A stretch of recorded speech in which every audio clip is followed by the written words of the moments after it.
Fruit custard বানাচ্ছি, তো আগে ফ্রুটগুলো দিচ্ছি, অনার দিয়ে দিচ্ছি আগে একটু গ্রিন আঙ্গুর, রেড আঙ্গুর দিচ্ছি,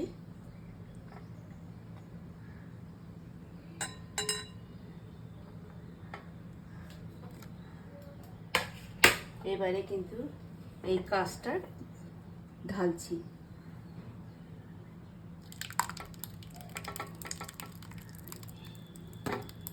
এটা ফ্রিজে চলে যাবে।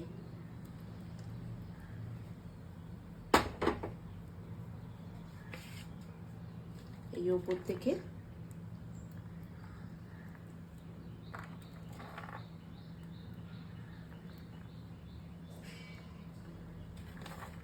মনে করে এখন বানাচ্ছি, ঠিক সন্ধ্যের টাইমটা ঠান্ডা, ওই সময়টায় তখন ঠান্ডা কাস্টার্ড ঠান্ডাই খেতে ভালো লাগে।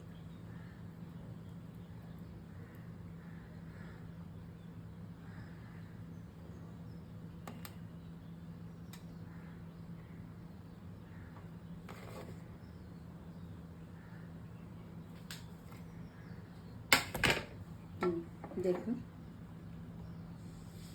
একদম সুন্দর থকথকে হয়ে গেছে।